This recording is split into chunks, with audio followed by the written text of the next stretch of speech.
लोकाभिरामं रणरङ्गधीरम् राजीवनेत्रं रघुवंशनाथम्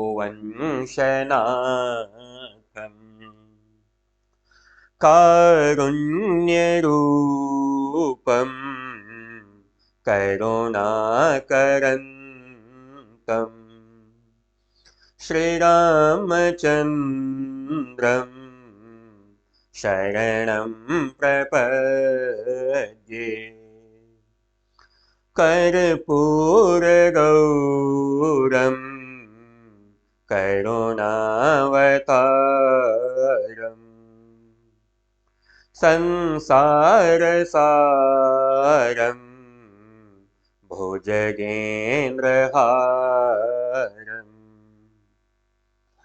सदा वसन्तं हृदयारविन्दे भवं भवानी सहितं नमामि मनोजवं मारुततुल्यवेगम् जितेन्द्रियं बुद्धिमतां वरिष्ठम् वातात्मजं वानरयूथमुख्यम् श्रीरामदूतं शरणं प्रपद्ये मङ्गलभवन अमङ्गलहारी द्रवं सुदशरथ अजिर बिहारी जय वेदनाथ होय हेत मोरा जय वेदनाथ होय हेत मोरा करम सुबेगी दास मैं तोरा वंदन गुरु पद पदुम परागा वंदन गुरु पद पदुम परागा वंदन गुरु पद पदुम परागा सुरुचि सुबास सरसयानुरागा वंदन गुरु पद पदुम परागा। हाँ, इस पूरे संसार को चलाने वाले, इस पूरे संसार से परिचय कराने वाले, ब्रह्मा विष्णु महेश का ज्ञान कराने वाले, हमारे माता पिता के प्रति आदर भाव प्रकट करने वाले, इस सांसारिक समस्त वस्तुओं में ईश्वर का आधिपत्य स्वीकार कराने वाले परम पूज्य गुरुदेव भगवान के कमलवत चरणों में सादर नमन करते हैं, वंदना करते हैं। और जो आशीर्वाद प्राप्त है उसी में से निकाल करके थोड़ा सा हम आपको भी आशीर्वाद प्रदान करते हैं ताकि आपका भी भविष्य उज्जवल हो। तो समस्त बच्चों को मेरी तरफ से ढेरों प्यार, बहुत सारा आशीर्वाद। अति सम्माननीय शिक्षक बंधु, सम्माननीय अभिभावक गण जो मुझे आशीर्वाद देने के लिए इस चैनल पे जुड़ते हैं, उनके प्रति सादर अभिवादन। कैसे हैं सभी लोग? बढ़िया है।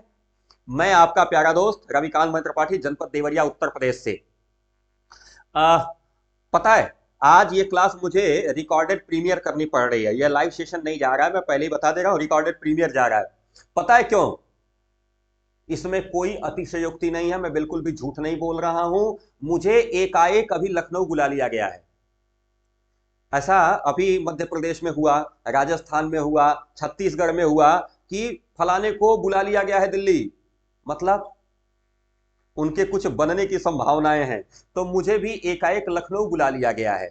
कल मुझे लखनऊ में एक समारोह में हिस्सा लेना है अतिथि रूप में, तो मुझे एकाएक बुला लिया गया है। मुझे बिल्कुल भी पहले से कोई सूचना नहीं थी, तो मैं आप लोगों से क्षमा मांगते हुए लखनऊ के लिए प्रस्थान कर चुका हूं।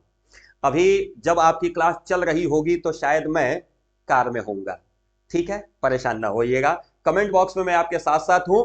और बहुत ही शानदार, जानदार और मजेदार सेशन आज का होने वाला है, क्योंकि आज हम पढ़ने वाले हैं इंपॉर्टेंट एमसीक्यूज हिंदी पद्य यानी काव्य साहित्य के इतिहास पर आधारित। मैं आपको बड़ी क्या बोलते हैं विश्वसनीयता के साथ बताना चाह रहा हूं कि जिन बच्चों के पास ये किताब पहुंच गई है, ये साहित्यिक सामान हिंदी वाली और ये अंग्रेजी वाली किताब, खोल लीजिए, क्योंकि मेरे पास भी किताब है। मैं एक किताब लेकर के सामने बैठा हूं और इस किताब का मैं पेज नंबर आपको बता दे रहा हूं, कौन से पेज नंबर पे हम चलने वाले हैं।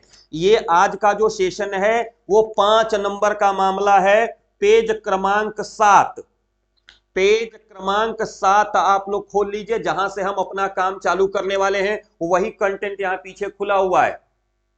तो जिन लोगों ने ये पीडीएफ मंगा ली है, पीडीएफ खोल लीजिए और प्लीज मेरे साथ पेंसिल लेके बैठ जाइए, बिना पेंसिल के मत बैठिएगा। ये रविकांत सर बार बार आपसे आग्रह करते हैं दिसंबर और जनवरी के महीने में कि जब कभी हमारे साथ पढ़ने बैठे तो पेंसिल लेकर के बैठिए। जिनके पास किताब पहुंच गई है उनको बहुत बहुत बधाई, जिनके पास नहीं पहुंची है उनके लिए शुभकामनाएं, जल्दी ही पहुंच जाएगी। और जिन्होंने अभी तक ऑर्डर ही नहीं किया है, अब उनके लिए हम क्या बताएं, माफ करिएगा। लेकिन अगर आपको यह किताब मंगानी है तो मैं इस किताब की 2 विशेषताएं बता दे रहा हूं। एकदम नवीनतम पैटर्न पे लिखी गई है यह किताब। जैसे इस वर्ष सामान्य हिंदी में अपठित गद्यांश पद्यांश जोड़े गए हैं, उन सारी विशेषताओं के साथ, शब्द रूप धातु रूप जो हटा दिया गया है उस विशेषताओं के साथ। साहित्यिक हिंदी में अगर आप जाएंगे तो शब्द रूप धातु रूप हटा दिया गया है। संस्कृत का जो अनुवाद आता था, 2 वाक्य आते थे हिंदी से संस्कृत में अनुवाद करने के लिए, वो सब हटा के 4 नंबर का पत्र लेखन जोड़ दिया गया है। इन सारी विशेषताओं के साथ ये किताब है। और सबसे महत्वपूर्ण विशेषता इस किताब की है कि एमसीक्यू, यानी ये जो एमसीक्यूज में कराने वाला हूं, आज के इस 1 घंटे के सेशन में मैं 24 एमसीक्यू कराऊंगा, मात्र 24। और इसी 24 एमसीक्यू में से मैं दावा कर रहा हूं कि 5 में से कम 3-4 लड़ जाएंगे। कल के सेशन को जब हमने पूरा किया था गद्य साहित्य का, तो 45 एमसीक्यू वहां हम लोगों ने किए थे और 24 यहां करने वाले हैं। बस ये 45 और 24 ये काउंट करके बता दीजिए एक बार हमको कमेंट में कितना होता है, बस उतना ही एमसीक्यू याद करना है। दुनिया भर के तमाम सारे क्वेश्चन बैंक वाले हैं, तमाम सारे किताब के पब्लिकेशन वाले हैं, 500-500 600 एमसीक्यू दे रहे हैं, कितना रटोगे भाई। तो प्लीज बड़ी विनम्रता से आपके साथ ये बताना है कि सिर्फ ये हमारा 24 एमसीक्यू का आप तैयार कर लेते तो काव्य का काम चल जाने की अधिकतम संभावना है। और ये मैं कैसे कह रहा हूं, अभी 10 दिन पहले 5 दिन पहले हम लोगों ने सॉल्व किया था मॉडल पेपर, जो यूपी बोर्ड की वेबसाइट पे इस साल 2024 के लिए प्रस्तावित है ना मॉडल पेपर, उसको हम लोगों ने सॉल्व किया था। आप एक बार उस वीडियो को देख लीजिएगा और तब इस क्वेश्चन बैंक के बारे में जान लीजिएगा। तो प्लीज अगर अभी तक आपने नहीं मंगाया है तो मंगा लीजिए। क्यों? क्योंकि 20 दिसंबर के बाद हम ऑनलाइन ऑर्डर इसका लेना बंद कर देंगे, क्योंकि ऑर्डर बहुत ज्यादा हमारे पास गिरा हुआ है। अभी आज जबकि हम 9 दिसंबर को ये वीडियो बना रहे हैं, हाँ 9 दिसंबर को, लेकिन अभी तक हम मात्र 3 या 4 तारीख तक के जो ऑर्डर आए थे उन्हीं को हम अभी तक पोस्ट कर पाए हैं। अभी बाकी ऑर्डर आज पोस्ट हो रहे हैं। तो अगर आपको भी अपना ऑर्डर मंगाना है तो आप प्लीज 20 दिसंबर के पहले अपना ऑर्डर करके किताब मंगवा लीजिएगा। 20 दिसंबर के बाद हम कोई ऑनलाइन ऑर्डर नहीं लेंगे इस किताब को भेजने का। लोकल अगर कोई आके लेना चाहेगा तो ही हम दे पाएंगे बाय हैंड। दूसरी बात कि ये जो आपका क्लास चल रहा है ये हाई स्पीड रिवीजन बैच है। ये 2 चैनल पे एक साथ चलेगा। रविकांत मोहित त्रिपाठी के चैनल पे हिंदी पढ़ाई जा रही है रात 8:15 बजे, और डीन सर द एजुकेटर जो हमारा इंग्लिश का चैनल है उस पे शाम को 7 बजे इंग्लिश चलाई जा रही है। तो प्लीज आपसे ये रिक्वेस्ट है कि दोनों चैनल को सब्सक्राइब करके रख लीजिए। अब इतनी बातें हो चुकी हैं और हमारा लगभग 10 मिनट भी हो चुका है, तो सारे बच्चे जुड़ भी चुके हैं। तो एक बार पुनः सभी का स्वागत करते हैं। एक बार हमारे साथ बोलिए भारत माता की जय, और अपने काम को शुरू करते हैं। हाँ, क्योंकि 22 तारीख को पेपर देना है ना हम लोगों को, 22 फरवरी। तो एक बार हमारे साथ श्री रघुनाथ तो किस बात की चिंता। कोई कमेंट नहीं। जिसको किताब मंगानी है इन नंबर पे व्हाट्सएप कर दीजिए, नंबर नोट करके रख लीजिए, नीचे स्लाइडर पे भी चल रहा है, वहां से भी नंबर नोट कर सकते हैं। आप हमें व्हाट्सएप करिएगा, हम आपको डेटा भेज देंगे, किताब भिजवा देंगे। आइए हमारे साथ गाइए, हमारे साथ श्री रघुनाथ तो किस बात की चिंता, शरण में रख दिया जब माथ तो किस बात की चिंता। क्योंकि चिंता दिमाग से निकाल दीजिए। टेंशन और उपदेश हमेशा देने के लिए होता है। ध्यान रखिएगा, टेंशन और उपदेश हमेशा देने के लिए होता है, तो चिंता लिया नहीं जाता है।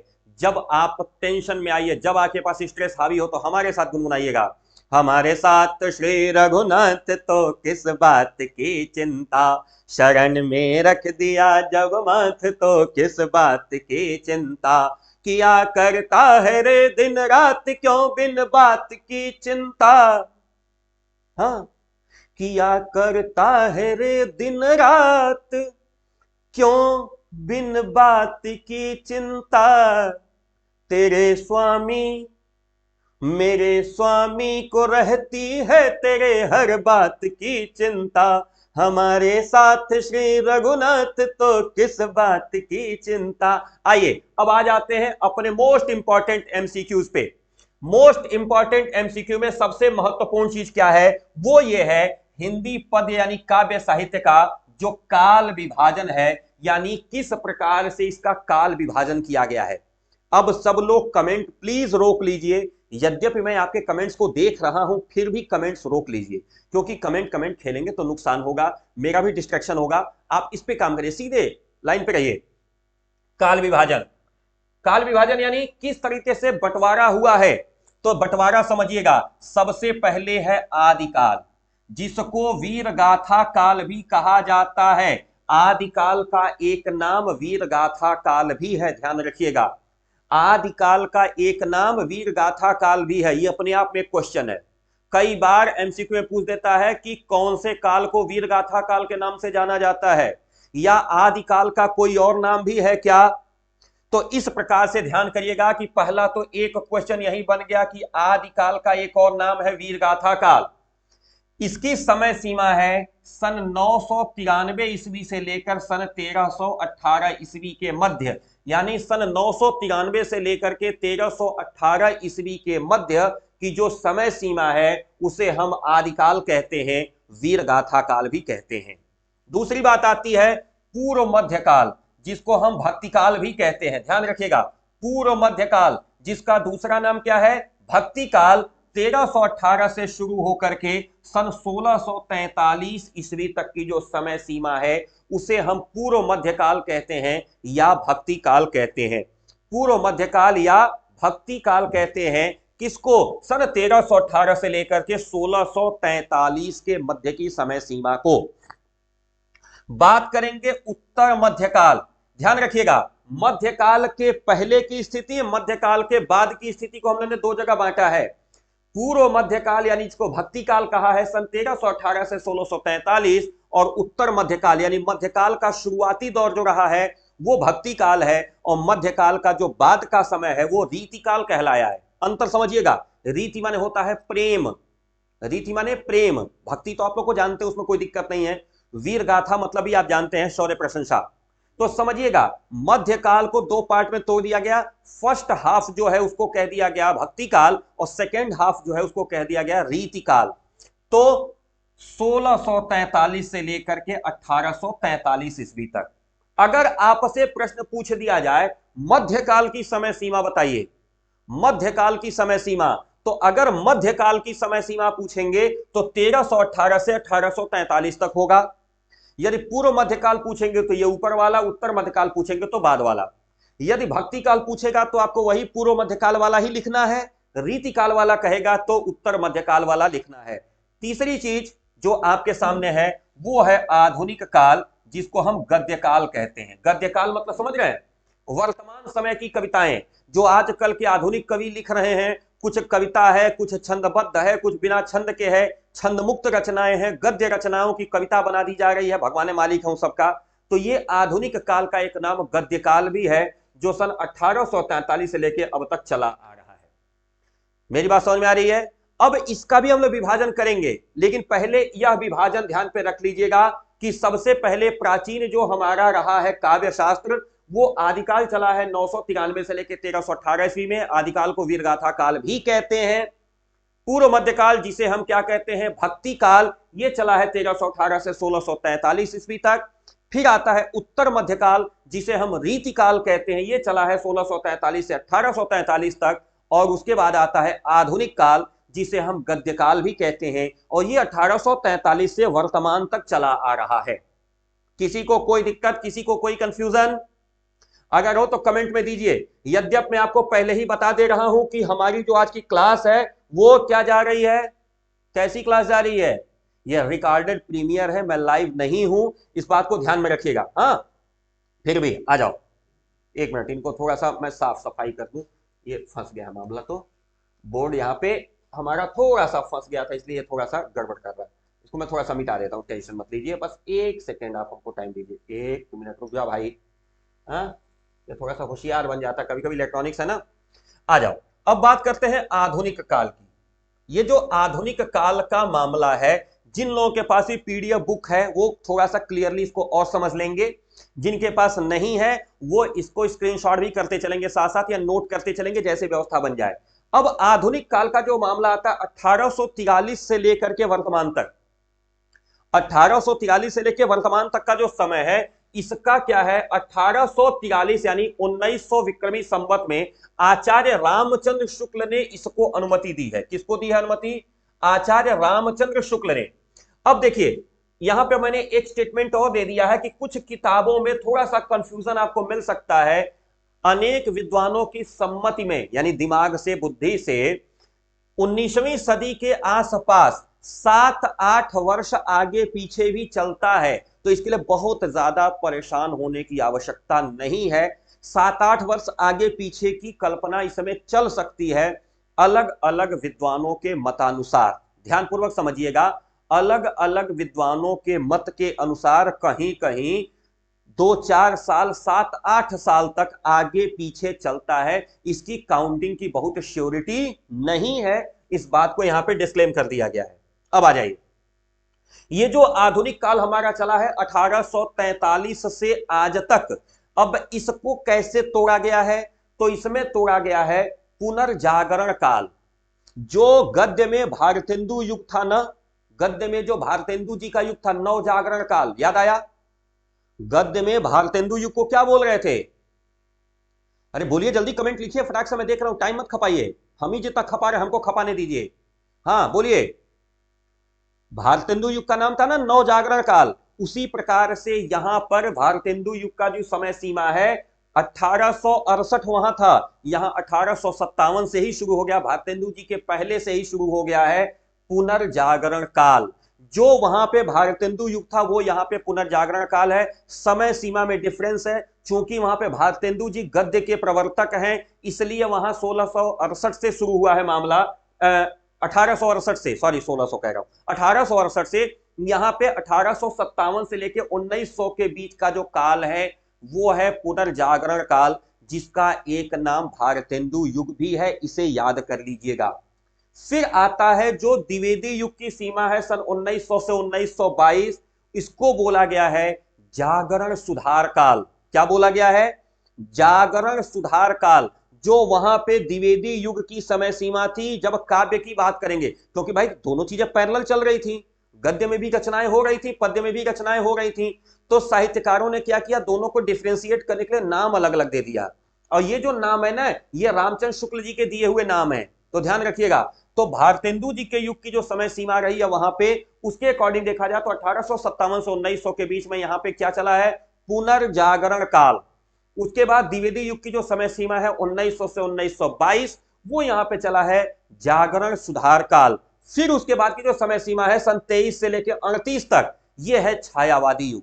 यही वो समय है जब आचार्य रामचंद्र शुक्ल गद्य में रचनाएं कर रहे थे, यानी जिसको वहां पे शुक्ल युग कह रहे थे वही यहां पे छायावादी युग है। ध्यान रखिएगा, जिस समय आचार्य रामचंद्र शुक्ल गद्य में चल रहे थे आलोचना साहित्य को लेकर के, और वहां शुक्ल युग चल रहा था, ठीक उसी समय पे अगर पद्य की बात करें तो पद्य में छायावादी युग चल रहा था। यानी सन 1923 से 1938 के बीच का जो समय सीमा है उसे हम लोग छायावादी युग कहते हैं।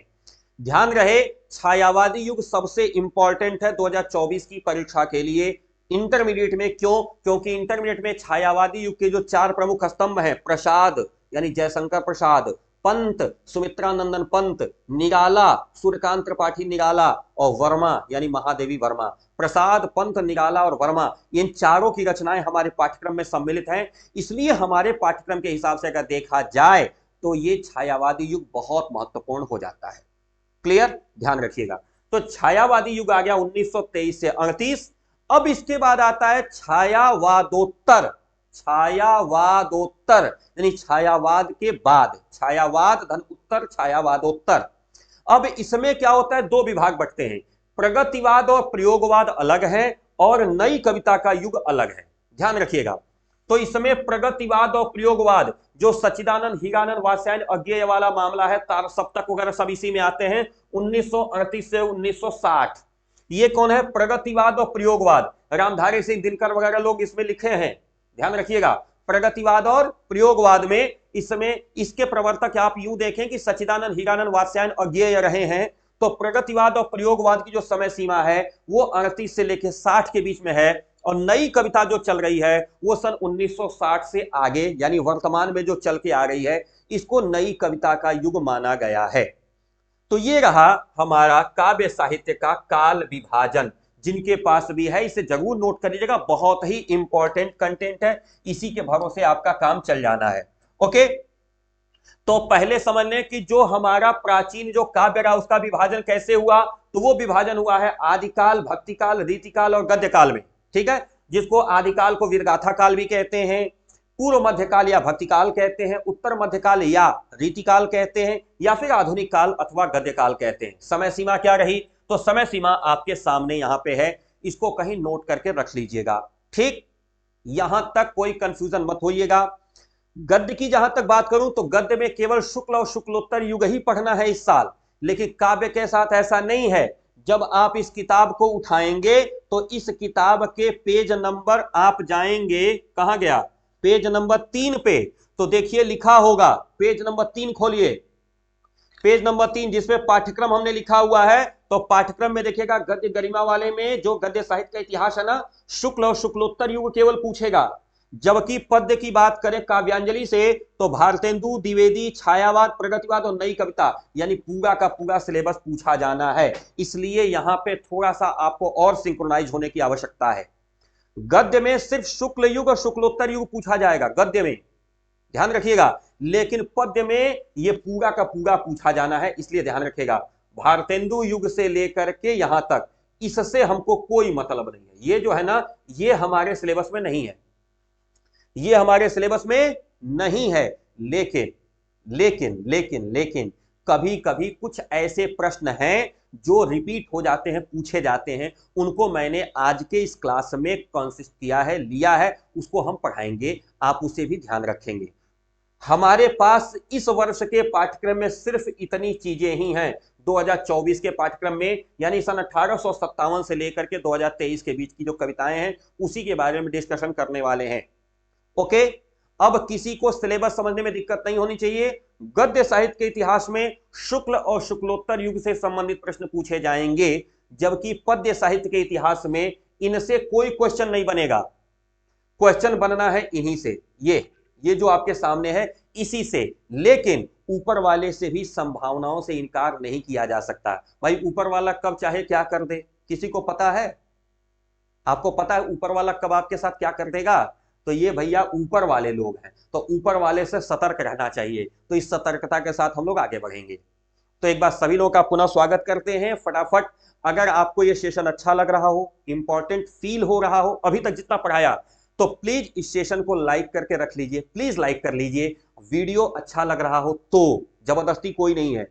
चैनल पे अगर आप पहली बार हैं तो प्लीज इसे आप सब्सक्राइब कर लीजिए और दोस्तों के साथ शेयर जरूर करिए। प्लीज फटाफट एक बार दबा के शेयर कर दीजिए सभी लोगों को, जहां तक शेयर हो सके, ताकि ज्यादा से ज्यादा लोग लाभ ले सकें। और मेरा वादा है कि अगर आप में से कोई भी स्टेट रैंक अगर हासिल करता है तो मैं और राहुल सर खुद आपके घर पहुंचेंगे आपको सम्मानित करने के लिए। इस वादे के साथ मैं आपसे कह रहा हूं, प्लीज एक बार दबा के सेशन को शेयर कर दीजिए। तो हम चलते हैं क्वेश्चंस पे। हाँ, जल्दी फटाक से सेशन को शेयर कर दीजिए, वीडियो को लाइक कर लीजिए, चैनल को सब्सक्राइब कर लीजिए। जितने भी आदरणीय हमारे साथ जुड़े हैं उन सभी को मैं अपना प्रणाम निवेदन करता हूं। जितने भी प्यारे प्यारे बच्चे उन सभी को ढेरों आशीर्वाद और बहुत सारा प्यार, बहुत सारा जी बिल्कुल, और एकदम खुशी मन से आ जाइए, आइए हमारे साथ सॉल्व करते हैं हम लोग बैठ करके क्वेश्चंस। भारतेंदु युग हमें पढ़ना है, तो भारतेंदु युग के प्रमुख कवि कौन है भाई, ध्यान रखिएगा।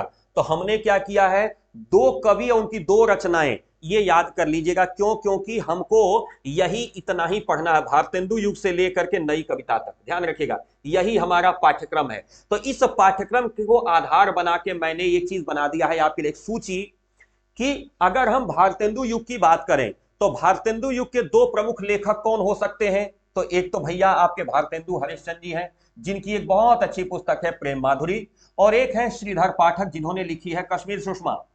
अगर कहीं जानकारी होनी हो तो आप कर सकते हैं कि भारतेंदु युग के दो प्रमुख कवियों के नाम, भारतेंदु हरिश्चंद्र, श्रीधर पाठक। भारतेंदु युग की दो प्रमुख रचनाएं तो प्रेम माधुरी है, कश्मीर सुषमा है, ठीक है। अगर हम बात करें द्विवेदी युग का, तो मैथिली शरणगुप्त द्विवेदी युग के कवि हैं, जिन्होंने साकेत लिखी, जिन्होंने पंचवटी लिखी, जिन्होंने यशोधरा लिखी, दे सकते हैं। अयोध्या सिंह उपाध्याय हरिऔंध, जिन्होंने प्रिय प्रवास लिखा, जहां से हमारे पाठ्यक्रम में पवन दूतिका लिया गया है। ये दोनों द्विवेदी युगीन कवि हैं। यानी द्विवेदी युग के प्रमुख कवि का नाम बताइए, अयोध्या सिंह उपाध्याय हरिऔंध। द्विवेदी युग के प्रमुख कवि कौन है? मैथिली शरणगुप्त। अच्छा, मैथिली शरणगुप्त किस युग के कवि हैं? द्विवेदी युग के कवि हैं। अगर 2024 का जो मॉडल पेपर हम लोगों ने सॉल्व किया था, ध्यान पे होगा ना, तो यही आया था वहां पे, याद है? अभी जो मॉडल पेपर हम लोगों ने सॉल्व किया था ना यूपीएमएसपी पर से डाउनलोड करके, उसमें यह क्वेश्चन था, इसीलिए मैंने इसकी सूची अलग बना डाली है। बात करेंगे छायावादी युग की, तो छायावाद में कौन कौन लोग हैं बाबू? चार लोग हैं। कौन कौन? प्रसाद, पंत, निराला और वर्मा। मैं बार बार इसको रिपीट करता रहता हूं कि देखो बाबू, छायावाद और तार सप्तक, बच्चा इसको जरूर याद कर लेना, ये मेरा कथन है। रविकांत सर अगर कह रहे हैं तो बेटा भरोसा करना, क्योंकि 2021 से लेकर 2024 तक मैं इस भरोसे पे जीता हूं कि मैं झूठ नहीं बोलता, मैं ब्लफ मार्केटिंग नहीं करता और उल्टी सीधी बातों को प्रचारित नहीं करता। किसी भी चीज को जब मैं आपके सामने रखता हूं तो पूरी तरह से विश्वस्त हो जाता हूं, तब रखता हूं। मैं बाकी चैनल्स की तरह व्यूज बढ़ाने के लिए, बाकी लोगों की तरह ऑडियंस अट्रैक्शन के लिए या टीआरपी के लिए मैं काम नहीं करता। मैं टीचर हूं, इसलिए मैं आपको ऑथेंटिकेट जानकारी ही देता हूं। तो ऑथेंटिकेटेड जो चीज होती है वही आपको मिलेगी। तो ध्यान रखिएगा कि मैं बार बार कर कह रहा हूं कि छायावाद और तार सप्तक, ये दो चीज याद करिएगा जरूर, इसके आने की प्रोबेबिलिटी मैक्सिमम है। ध्यान रखिएगा, हाँ, प्रायिकता, प्रायिकता होती है ना, मैक्सिमम है, अधिकतम है, ध्यान रखिएगा। तो जयशंकर प्रसाद का क्या ग्रंथ हो सकता है बेटा? कामायनी है। जयशंकर प्रसाद की कामायनी है ना, जिससे श्रद्धा मनु हमारे यहां लिया गया है। महादेवी वर्मा का यामा है, दीप शिखा है, निहार है ना, ध्यान रखिएगा। हाँ, मैंने भरे दुख के बदली। अब आ जाइए छायावाद के बाद, कौन सा युग है भैया? छायावाद के बाद वाला युग कौन सा था बच्चा, बताओ तो? छायावादोत्तर। इसमें कौन कौन सी चीजें हैं? एक प्रगतिवाद है, एक प्रयोगवाद है और एक नई कविता है, यही तीन है ना बच्चा, ध्यान देना।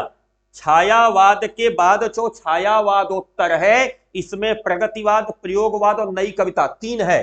तो आइए इन तीनों के प्रमुख कवियों को देख लीजिए। अगर हम प्रगतिवाद की बात करें तो शिवमंगल सिंह सुमन, शिवमंगल सिंह सुमन बहुत अच्छे कवि हैं प्रगतिवादी युग के, जिनकी एक बहुत अच्छी पुस्तक है प्रलय सृजन। और आपके रामधारी सिंह दिनकर, हाँ रश्मिरथी वाले, हाँ रामधारी सिंह दिनकर, रश्मिरथी जिन्होंने लिखा है, ठीक, उर्वशी भी उन्होंने लिखा है ना। तो ध्यान रखिएगा, ये कौन है? प्रगतिवादी युग है। प्रगतिवादी युग के प्रमुख कवियों की बात अगर करें तो शिवमंगल सिंह सुमन है, रामधारी सिंह दिनकर है। अगर हम प्रयोगवादी बात करें तो अज्ञेय है, सच्चिदानंद हीरानंद वात्स्यायन अज्ञेय, जिन्होंने लिखी है आंगन के पार द्वार। याद रखिएगा, भुलाइएगा मत, आंगन के पार द्वार बहुत पूछा गया है। नागार्जुन एक बहुत अच्छे कवि हो सकते हैं हमारे प्रयोगवादी युग के, जिन्होंने प्यासी पथराई आंखें लिखी हैं। तो ध्यान रखिएगा, अगर हम प्रयोगवादी की बात करें तो अज्ञेय, आंगन के पार द्वार, नागार्जुन की है प्यासी पथराई आंखें। नई कविता की बात करें तो नई कविता में आप आ सकते हैं गिरजा कुमार माथुर के पास, जिन्होंने लिखा है धूप के धान। भवानी प्रसाद मिश्र हैं, जिन्होंने लिखा है खुशबू के शिलालेख। अगर हम इनको मैं एक बार में मिटा दे रहा हूं ताकि आप लोग सही से देख सकें, तो आप यूं समझ लीजिएगा कि ये हमारे प्रमुख कवि हैं और ये इनकी प्रमुख रचनाएं हैं युग के अनुसार, कि भारतेंदु युग के प्रमुख कवि कौन रहे, उनकी प्रमुख रचनाएं कौन सी हैं। तो ये ऊपर जो सफेद में लिखा हुआ है कवियों का नाम है, येलो कलर से लिखा हुआ ये रचनाएं हैं। यानी भारतेंदु हरिश्चंद्र की रचना है आपकी प्रेम माधुरी, श्रीधर पाठक की रचना है कश्मीर सुषमा, मैथिली शगुप्त की रचना है साकेत, अयोध्या सिंह उपाध्याय की रचना है प्रिय प्रवास, जयशंकर प्रसाद की रचना है कामायनी, महादेव वर्मा की यामा, शिव मंगल सुमन का प्रलय, सृजन रामधारी सिंह दिनकर का उर्वशी, अज्ञे का है आंगन के पार, नागार्जुन का है प्यासी पकड़ाई आंखें, गिरिजा कुमार माथुर का है धूप के धान, और भवानी प्रसाद मित्र का है खुशबू के शिलालेख। और ये लोग कौन से युग के कवि हैं, तो ये ध्यान रखेगा, भारतेंदु जी भारतेंदु युग के कवि हैं, ये लोग द्विवेदी युग के कवि हैं, ये लोग छायावादी युग के कवि हैं, ये लोग प्रगतिवादी हैं, ये लोग प्रयोगवादी हैं, और ये लोग नई कविता युग के कवि हैं। तो इसको ध्यानपूर्वक समझ लीजिएगा और आप यहां पर कहीं कोई गलती नहीं करेंगे, ऐसा मेरा विश्वास है। करेंगे? बोलिए भाई, करेंगे? नहीं ना? तो ठीक है, मत करिएगा। अच्छा एक बात बताइए, सेशन अच्छा लग रहा है ना? बोरिंग तो नहीं जा रहा?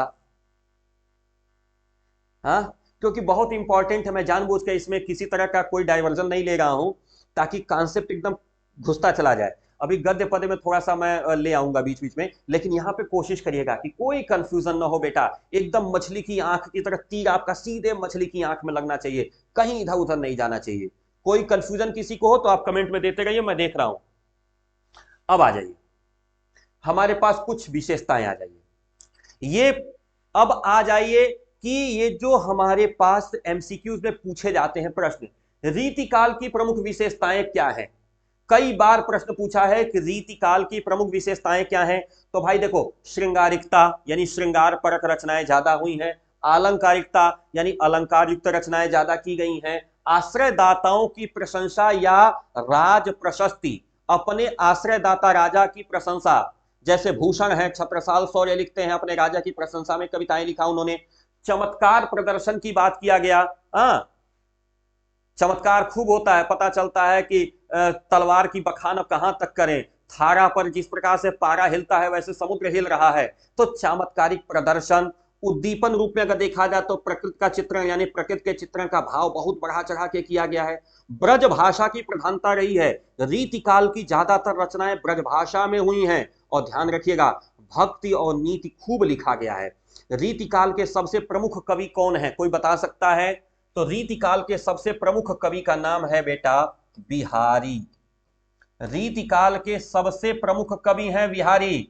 सतसैया के दोहरे जो नावक के तीर, देखन में छोटन लगे घाव करें गंभीर, ये बिहारी हैं। तो बिहारी जो है रीतिकाल के सबसे प्रमुख और प्रतिनिधि कवि हैं, इसका ध्यान रख लीजिएगा, कहीं नोट कर लीजिएगा, बहुत बड़ा क्वेश्चन है रीतिकाल की विशेषताएं। यद्यपि 2024 के पाठ्यक्रम के लिए ये अनिवार्य नहीं है, लेकिन आने की संभावना है, इसलिए मैंने इसको यहां पे डाल रखा है।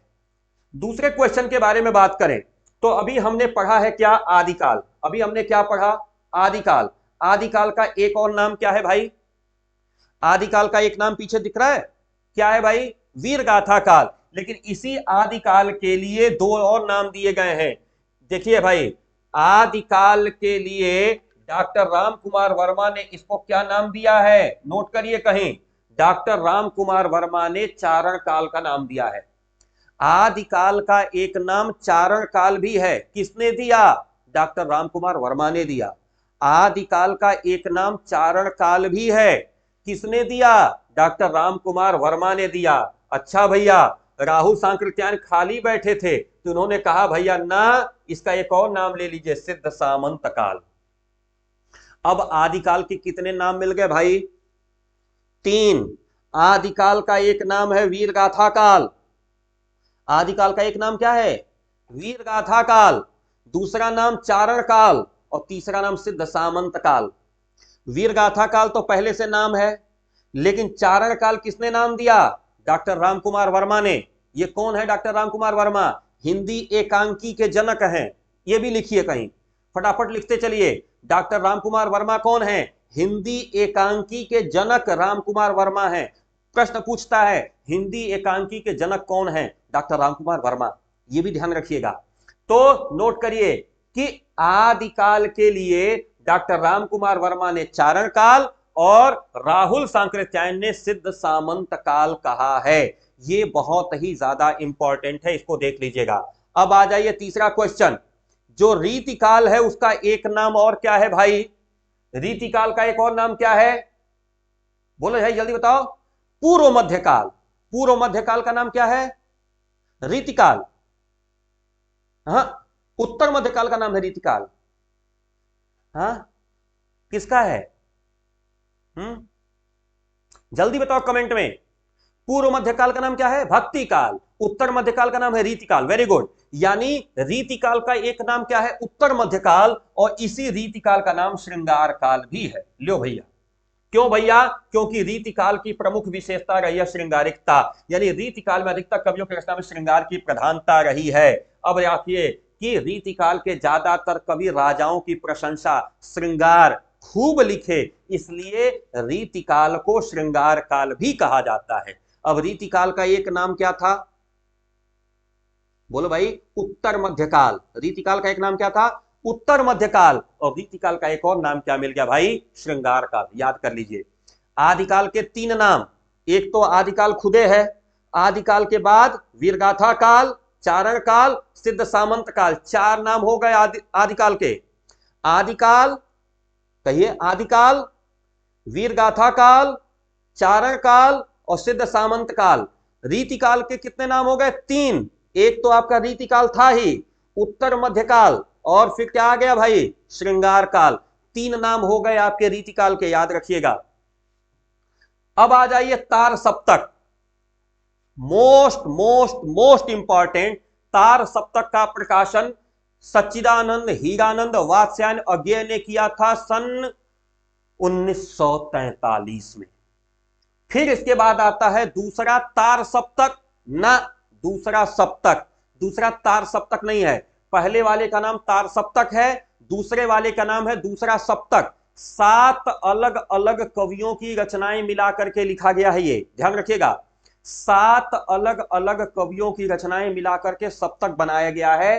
तो जो तार सप्तक है इसके रचनाकार हैं, यानी संपादक, रचनाकार नहीं संपादक। क्या है? संपादक। क्योंकि कई कवियों की रचना है ना, अपनी रचना होती तो हम रचनाकार हो जाते, चाहे लेखक हो जाते, चाहे कवि हो जाते, हम संपादक। तो तार सप्तक के संपादक सच्चिदानंद हीरानंद वात्स्यायन अज्ञेय 1943।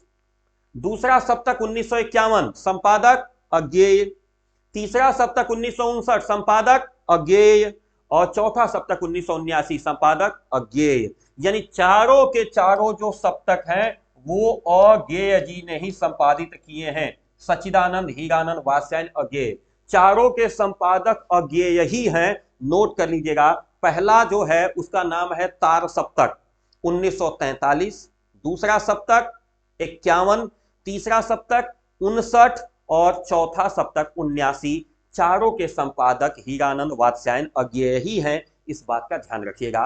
तार सप्तक में कोई कंफ्यूजन नहीं होना चाहिए। मैंने बार बार कहा छायावाद और तार सप्तक दो पे कंफ्यूज मत होइएगा, दो को हमेशा साथ लेके चलेगा। 2024 की परीक्षा के लिए बहुत ज्यादा इंपॉर्टेंट है। किसी को कोई दिक्कत? मजा आ रहा है? किसी को कोई दिक्कत हो तो बताना। हाँ फटाफट बताइए, किसी को किसी प्रकार की कोई दिक्कत हो तो बताइए। यानी तार सप्तक और छायावाद में कंफ्यूज मत होइएगा। मैं कमेंट देख रहा हूं, यद्यप मैं बार बार आपको बता रहा हूं ये क्लास रिकॉर्डेड जा रही है, ये क्लास लाइव नहीं है। मैं लखनऊ की यात्रा पे हूं और मैं आई थिंक कार में ही हूं। जब आपकी क्लास चलेगी, रिकॉर्डिंग तो सुबह ही कर दिया था। तो आप बिल्कुल टेंशन ना लीजिएगा, जहां कोई कंफ्यूजन हो तो आप हमें कमेंट में देते रहिए। कोई दिक्कत? आइए आगे बढ़ते हैं। यहां तक सब समझ में आ रहा है? हाँ बोलो भाई। तार सप्तक के कवि, प्रकाशन वर्ष 1943। 1943 में जो पहला जो सप्तक निकला था जिसका नाम था तार सप्तक, इसके संपादक हैं भाई साहब कौन? सच्चिदानंद हीरानंद वात्स्यायन अज्ञेय, इसके संपादक अज्ञेय हैं। इसके अलावा जो 7 इनके कवि हैं, गजानन माधव मुक्तिबोध, नेमिचंद्र जैन, भारत भूषण अग्रवाल, प्रभाकर माचवे, गिरिजा कुमार माथुर, रामविलास शर्मा और खुद अज्ञेय। ये 7 कवियों की रचनाओं को मिला करके तार सप्तक का संपादन सन 1943 में किया गया है। उसके बाद आता है दूसरा सप्तक, जिसका प्रकाशन 1951 में हुआ है। इसके भी जो संपादक हैं वो अज्ञेय जी ही हैं, और इसमें जो 7 कवि हैं उसमें खुद अज्ञेय जी नहीं हैं, बल्कि दूसरे 7 लोग हैं। भवानी प्रसाद मिश्र, ध्यान रखिएगा, शकुंत माथुर, हरिनारायण व्यास, शमशेर बहादुर सिंह, नरेश मेहता, रघुवीर सहाय और धर्मवीर भारती। और ये जो सारा मैं पढ़ा रहा हूं इसका बहुत ही शानदार पीडीएफ बुक के रूप में उपलब्ध है। आपको पता है, जिन लोगों ने यह बुक मंगा ली है वो प्लीज इस बुक को लेकर के ही बैठेंगे, क्योंकि इसी बुक से मैं पढ़ा रहा हूं। और ये इतिहास में पहली बार है कि क्वेश्चन बैंक अपना बना के खुद कोई पढ़ा रहा हो। नहीं तो जितने भी क्वेश्चन बैंक मार्केट में हैं, किसी भी पन्ने पे कोई कंफ्यूजन हुआ ना तो आप लौट करके जाके उस क्वेश्चन बैंक वाले को बता नहीं पाओगे सर यहाँ गलत छपा है, या इसे जो आपने छाप दिया इसका क्या मतलब है। आप यहाँ पे हमको तुरंत बता सकते हैं, और इसी क्वेश्चन बैंक से मैं पढ़ा रहा हूं। अगर आपके पास है अच्छी बात है, नहीं है तो प्लीज इसको मंगा सकते हैं, क्योंकि 20 दिसंबर के बाद हम कोई ऑर्डर रिसीव नहीं करेंगे। कैसे मंगा सकते हैं, इसके लिए यहां नंबर लिखा हुआ है, नीचे स्लाइडर पे भी चल रहा है, दोनों जगहों से आप ऑर्डर करके अपनी किताब मंगा सकते हैं। इसलिए मैं कह रहा हूं क्योंकि जितनी चीजें मैं बता रहा हूं ये सारी चीजें किताब में ही हैं, मैं इसी किताब से लेके चल रहा हूं। ये जो किताब आपके सामने है इसी किताब से लेके चल रहा हूं, और ये सारी चीजें जो हैं कौन से पेज नंबर पे है जी बताना, तो जिन लोग पास किताब पहुंच गई बताओ यार कौन से पेज पे हैं। कौन से पेज पे हम लोग पढ़ रहे हैं? 8वां पेज है। क्यों? सही बात है ना, 8वां पेज है। वेरी गुड, बहुत अच्छे, 8वें पेज पे हम लोग हैं, ध्यान रखिएगा। तो दूसरा सप्तक के जो कवि हैं वो कौन कौन से हैं? भवानी प्रसाद मिश्र, शकुंत माथुर, हरिनारायण व्यास, शमशेर बहादुर सिंह, नरेश मेहता, रघुवीर सहाय और धर्मवीर भारती। ओके, तीसरा सप्तक कब निकला भाई? 1959 में। इसके भी संपादक कौन है? अज्ञेय जी हैं। इसमें कौन कौन आए हैं? कुंवर नारायण, कीर्ति चौधरी, सर्वेश्वर दयाल सक्सेना, मदन वात्स्यायन। ध्यान रखिएगा कौन कौन आ गए? कुंवर नारायण, कीर्ति चौधरी, सर्वेश्वर दयाल सक्सेना, मदन वात्स्यायन, प्रयाग नारायण त्रिपाठी, केदारनाथ सिंह और विजयदेव नारायण शाही। इन 7 लोगों की रचनाओं को लेकर के अज्ञेय जी ने संपादित किया तीसरा सप्तक, जो कि निकला है कब? 1959 में, यानी 1959 में। और फिर चौथा सप्तक कब आया है भाई? 1979 यानी 1979 में। आ जाओ, इसमें कौन कौन लोग हैं? संपादक इसके भी अज्ञेय हैं, निकला है सन 1979 में। अवधेश कुमार, राजकुमार कुंभज, स्वदेश भारती, नंद किशोर आचार्य, सुमन राजे, श्रीराम वर्मा और राजेंद्र किशोर। इन 7 लोगों को लेकर के चौथा सप्तक का प्रकाशन सच्चिदानंद हीरानंद वात्स्यायन अज्ञेय ने किया है। तो पहला सप्तक, दूसरा सप्तक, तीसरा सप्तक और चौथा सप्तक, इसमें जो पहला सप्तक है उसका नाम है तार सप्तक। फिर दूसरा सप्तक, तीसरा सप्तक और चौथा सप्तक। पहले वाले का क्या नाम है? तार सप्तक। पहला सप्तक नहीं कहेंगे उसको, पहले वाले का नाम है तार सप्तक। फिर उसके बाद है दूसरा सप्तक, तीसरा सप्तक और चौथा सप्तक। इसको ध्यान पे रख लीजिएगा। फिर क्वेश्चन बनता है अष्टछाप के कवि कौन है? अष्टछाप के छवि कौन है? तो अष्टछाप के जो कवि हैं वो भक्ति काल के कृष्ण भक्ति शाखा में रहे हैं। भक्ति काल की 2 शाखाएं हैं, कौन कौन सी? भक्ति काल। अब देखना, भक्ति काल में जब आप चलोगे ना तो उसमें एक ज्ञानाश्रयी शाखा है, एक प्रेमाश्रयी शाखा है। अब चूंकि इस पर इतना ज्यादा डिटेल इसलिए नहीं कर रहा हूं क्योंकि इस वर्ष के पाठ्यक्रम में है नहीं। अगर मेरा पिछला वीडियो देखेंगे ना तो उस पर होगा कि एक ज्ञानाश्रयी है जिसमें संत कबीर रहे, एक प्रेमाश्रयी है जिसमें मलिक मोहम्मद जायसी रहे, उसी प्रकार से एक रामाश्रयी है, नहीं हाँ, ज्ञानाश्रयी में कबीर, प्रेमाश्रयी में मलिक मोहम्मद जायसी। Very good. सगुण भक्ति धारा, निर्गुण भक्ति धारा, याद आ गया, सॉरी, सगुण भक्ति धारा और निर्गुण भक्ति धारा। तो जो निर्गुण भक्ति धारा थी उसमें 2 शाखाएं निकली। एक निकला निर्गुण भक्ति धारा में, ध्यान रखिएगा, ज्ञानाश्रयी जिसमें कबीरदास और प्रेमाश्रयी जिसमें मलिक मोहम्मद जायसी। और जो सगुण भक्ति धारा थी उसमें फिर 2 रास्ते निकले, एक राम भक्ति धारा, एक कृष्ण भक्ति धारा। तो कृष्ण भक्ति धारा के जो कवि हैं उसी में अष्टछाप के छवि कवि, अष्टछाप के जो कवि हैं वो आते हैं, जिनमें से 4 वल्लभाचार्य के शिष्य थे और 4 जो है गोस्वामी विठलनाथ के शिष्य थे। जो वल्लभाचार्य के शिष्य थे 4, सूरदास, कुंभन दास, परमानंद दास और कृष्णदास, जिसमें सबसे ज्यादा पॉपुलर अगर कोई हुआ है तो आपके सूरदास जी हुए। वल्लभाचार्य के शिष्य थे, सूरदास के गुरु जी का नाम वल्लभाचार्य। तो ध्यान रखिएगा, भक्ति काल की 2 शाखाएं, सगुण भक्ति धारा, निर्गुण भक्ति धारा। जो निर्गुण भक्ति धारा थी उसके 2 रास्ते, कौन कौन से? ज्ञान भक्ति धारा यानी ज्ञानाश्रयी और प्रेम भक्ति धारा यानी प्रेमाश्रयी। तो जो ज्ञान भक्ति धारा थी उसके प्रवर्तक रहे कबीरदास जी, और जो प्रेम भक्ति धारा यानी प्रेमाश्रयी धारा रही उसमें रहे मलिक मोहम्मद जायसी। क्लियर? फिर जो पहले तक से देखा जाए कि सगुण भक्ति धारा जो रही निर्गुण के पैरेलल, तो सगुण भक्ति धारा में दो रास्ते निकले, एक राम भक्ति धारा, एक कृष्ण भक्ति धारा।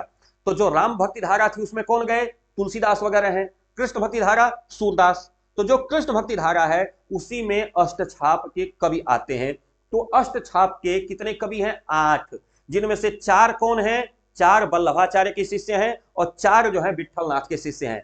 तो जो वल्लभाचार्य के शिष्य हैं सूरदास, कुंभनदास, परमानंद दास और कृष्णदास, और विठलनाथ के जो 4 हैं वो हैं गोविंद स्वामी, नंददास, छीत स्वामी और चतुर्भुज दास।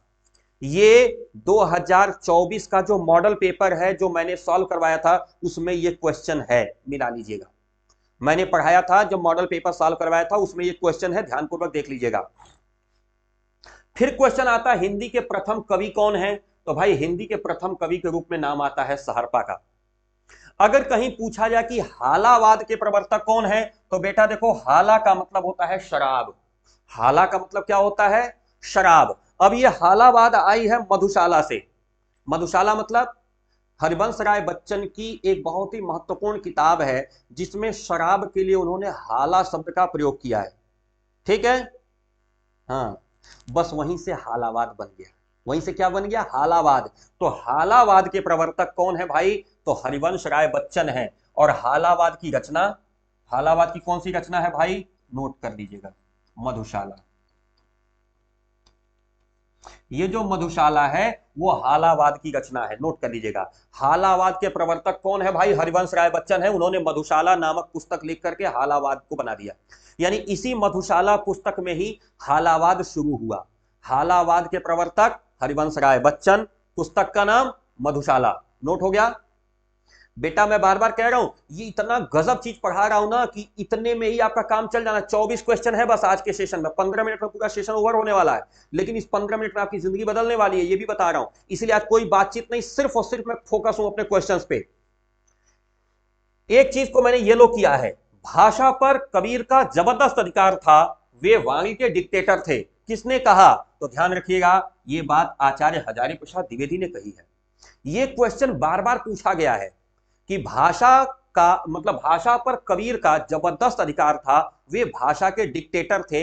यह बात आचार्य हजारी प्रसाद द्विवेदी ने कही है, इसको नोट कर लीजिएगा। अब बात करेंगे ज्ञानाश्रयी भक्ति शाखा या ज्ञान मार्गी शाखा के प्रमुख कवि। तो भैया वो कबीरदास थे, अभी हम लोगों ने थोड़ी देर पहले बात किया। अन्य की बात अगर कर लें तो गुरु नानक जी हैं, रैदास हैं, दादू दयाल हैं, सुंदर दास हैं, मलूक दास हैं। ये लोग भी हमारे किस शाखा के हैं? तो भक्ति काल के निर्गुण भक्ति धारा के ज्ञानाश्रयी शाखा के कवि हैं। ठीक है? इसको थोड़ा सा मैं आपको किनारे रुकिए, 1 मिनट में समझा देता हूं कि हमारी जो धाराएं चली वो कैसी चली। अगर हम बात करेंगे भक्ति काल की, तो भक्ति काल, इसको कहीं नोट कर लीजिएगा बेटा, हमारी पुरानी वीडियो में होगा भी। भक्ति काल की 2 शाखाएं रही। कौन कौन सी शाखाएं? एक शाखा रही निर्गुण भक्ति धारा और एक शाखा रही सगुण भक्ति धारा। ध्यान रखेगा, निर्गुण भक्ति धारा और सगुण भक्ति धारा। फिर निर्गुण भक्ति धारा 2 पार्ट में टूट गई और इसमें क्या क्या बन गया? एक हो गया ज्ञान मार्गी और दूसरा क्या हो गया? प्रेम मार्गी। इसको ज्ञानाश्रयी भी कहते हैं, इसको प्रेमाश्रयी भी कहते हैं। तो जो ज्ञान मार्गी वाले हैं इसी में ही आते हैं आपके कबीरदास। इन्हीं की बात ऊपर हो रही है। कबीरदास हैं, नानक हैं, रैदास हैं, ठीक है, दादू हैं, मलूक दास हैं। ये लोग जो हैं वो भक्ति का, मलूक कहीं नोट कर लीजिए बेटा इस चीज को आप अपने काम से। यानी आप यूं समझिए, भक्ति काल की जो निर्गुण भक्ति धारा है इसकी 2 शाखाएं बनी, ज्ञान मार्गी और प्रेम मार्गी। तो ज्ञान मार्गी शाखा के प्रमुख कवि कौन कौन से हैं? कबीर, नानक, रैदास, दादू और मलूक दास। ओके, कोई कंफ्यूजन किसी को? नोट कर लीजिएगा। उसी प्रकार सगुण भक्ति धारा में भी उपाय बना है। सगुण भक्ति धारा में क्या बना? राम आश्रयी या राम भक्ति धारा और दूसरा हुआ कृष्ण भक्ति धारा। तो जो राम वाले हैं वो कौन कौन रहे भाई? तुलसी, केशव, तुलसीदास ने रामचरितमानस लिखी, केशव ने रामचंद्रिका लिखी। कृष्ण भक्ति धारा वाले कौन है? तो कृष्ण भक्ति धारा ऊपर अभी हम लोग पढ़े हैं। कौन कौन भाई? सूरदास, नंददास, गोविंद दास, है ना, ये सब लोग रहे। छीत स्वामी, जो ऊपर अभी हम लोग अष्टछाप पढ़ा है ना, सब वो कृष्ण भक्ति धारा के कवि हैं। तो इसको नोट करेगा। अभी प्रेम मार्गी पे भी हम आगे चल रहे, इसलिए यहां लिख नहीं गए हैं। तो ध्यान रखिएगा, ज्ञानाश्रयी जो शाखा है, ज्ञानाश्रयी भक्ति शाखा, ये कहां आई है? भक्ति काल के निर्गुण भक्ति धारा में आई है ज्ञानाश्रयी। तो इसके कौन कौन लोग हैं बाबू? तो पहले तो कबीरदास जी हैं, नानक, रैदास, दादू दयाल, सुंदर मलुकदास आदि लोग इसमें आते हैं। अगर हम बात करेंगे प्रेमाश्रयी, तो देखना बाबू, प्रेमाश्रयी के मैंने अभी थोड़े पहले बताया था, मलिक मोहम्मद जायसी। प्रेमाश्रयी भक्ति धारा के जो प्रमुख कवि हैं वो कौन है? मलिक मोहम्मद जायसी हैं, मंझन, कुतुबन और उस्मान। तो अगर हम यहां पे लिखना चाहें, इसको अगर फिल करना चाहें, तो प्रेम मार्गी में कौन कौन लोग आ रहे हैं बाबू? तो प्रेम मार्गी में सबसे पहले है जायसी, यानी मलिक मोहम्मद जायसी। और कौन है बेटा? तो मंझन। और कौन है बेटा? कुतुबन। ये लोग कौन है भाई? ये लोग प्रेम मार्गी वाले हैं। तो ये लोग ज्ञान मार्गी वाले, प्रेम मार्गी। अब देखो ये बेटा, ये भर गया भक्ति काल।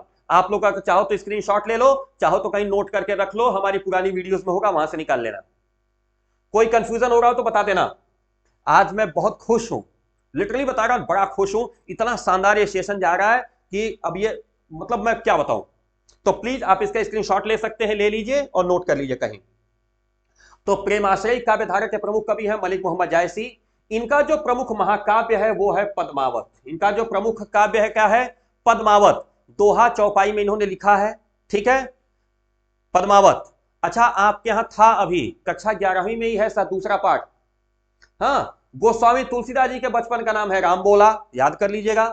खड़ी बोली का प्रथम कवि है अमीर खुसरो। हिंदी का प्रथम कवि है सहरपा। हिंदी का प्रथम कवि कौन है? सहरपा। अभी पीछे देखा है। लेकिन हिंदी खड़ी बोली का प्रथम कवि कौन है बाबू? तो वो है अमीर खुसरो। ये ध्यान रखना। हिंदी काव्य के इतिहास में भक्ति काल का एक और नाम देखना मिल गया, भक्ति काल को स्वर्णयुग भी कहा गया है। हिंदी काव्य साहित्य के इतिहास में भक्ति काल को स्वर्णयुग भी कहा गया है, इसे याद कर लीजिएगा। फिर बात करते हैं रीतिबद्ध काव्य धारा और रीति मुक्त काव्य धारा। इसके साथ एक आती है रीति सिद्ध काव्य धारा। तीन तरह की काव्य धाराएं हैं। कहां पे? रीति काल में। रीति काल यानी उत्तर मध्य काल। यद्यपि यह पाठ्यक्रम के बाहर का है, लेकिन पूछा जाने की मैक्सिमम संभावना, इसलिए मैंने यहां पे दिया है।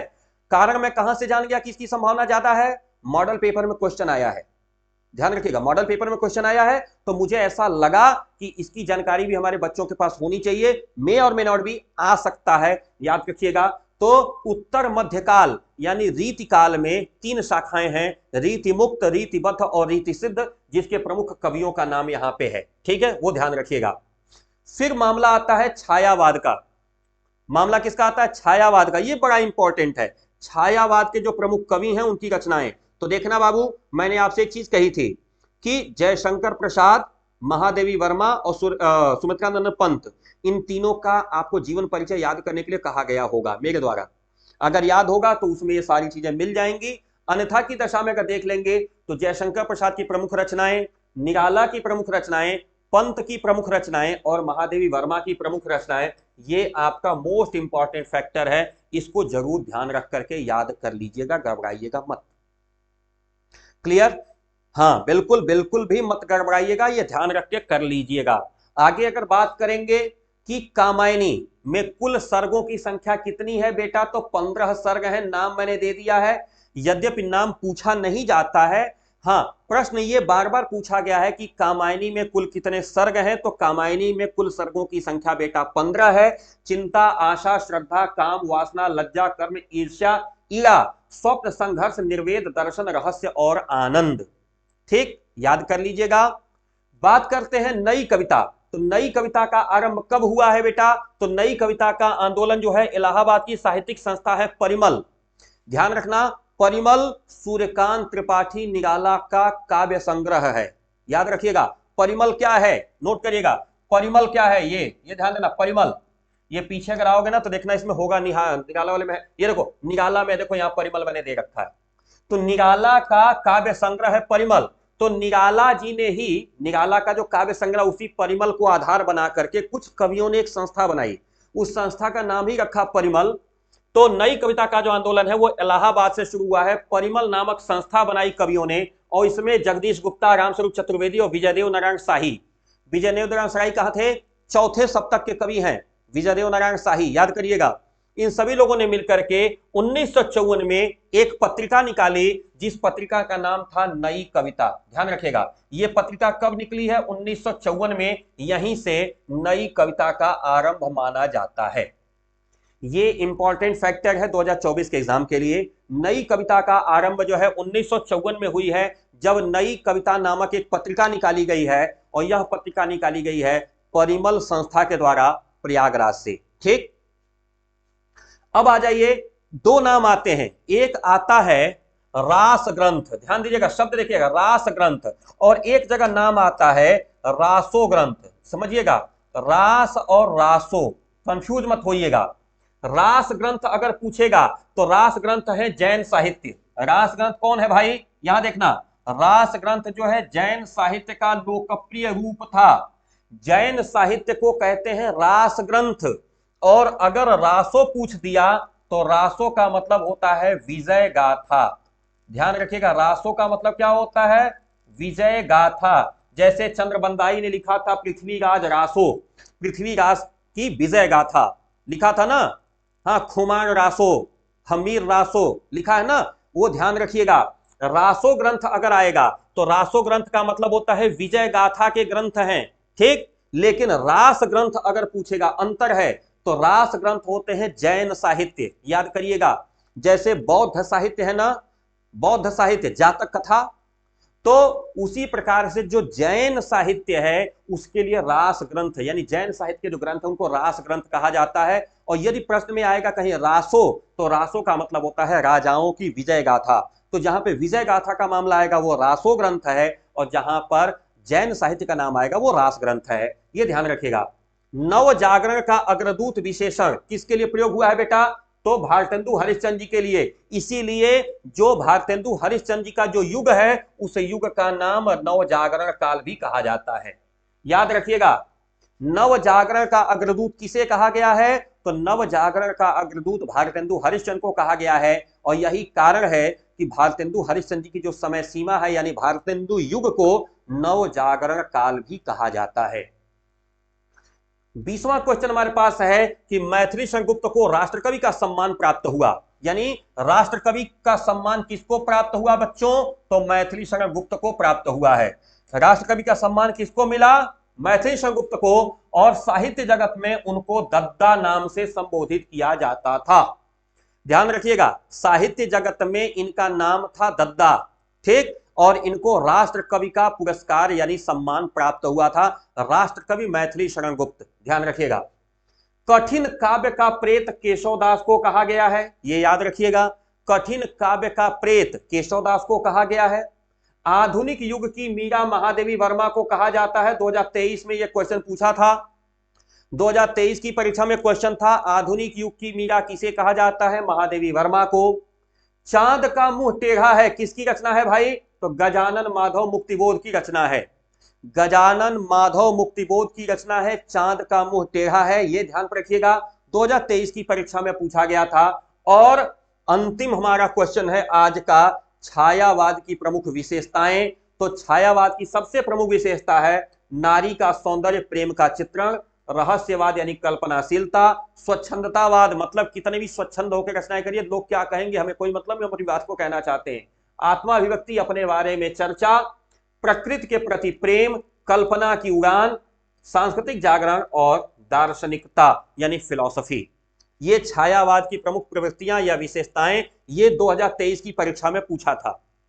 तो भाई देखना, जिन लोगों ने भी यह किताब खरीद रखी है, इस किताब में मात्र यही 24 एमसीक्यू हैं, और मुझे बहुत विश्वास है इसी 24 एमसीक्यू में से आपका काम चल जाएगा।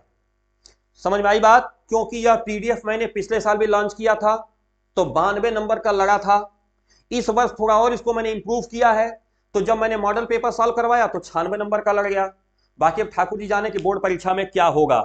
तो आप सभी ने इस सेशन को मस्त तरीके से पढ़ा, अगर आपको भी यह किताब चाहिए तो यह किताब तुरंत आप हमें इसी नंबर पे व्हाट्सएप करके अपना ऑर्डर बुक करा सकते हैं।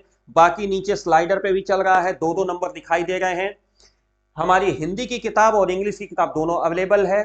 यह हमारा जो रिवीजन बैच है जिसमें हम आज पढ़ा रहे हैं, यह रिवीजन बैच भी आपके साथ आज चौथा दिन है ना, हाँ आज 4th डे है। और मैं अगले 30 क्लास के अंदर इस पूरे रिवीजन को कवर करने वाला हूं, पूरा पूरा सिलेबस आपका कवर होने वाला है और फिर उसके बाद एक शानदार रिवीजन लेके चलेंगे।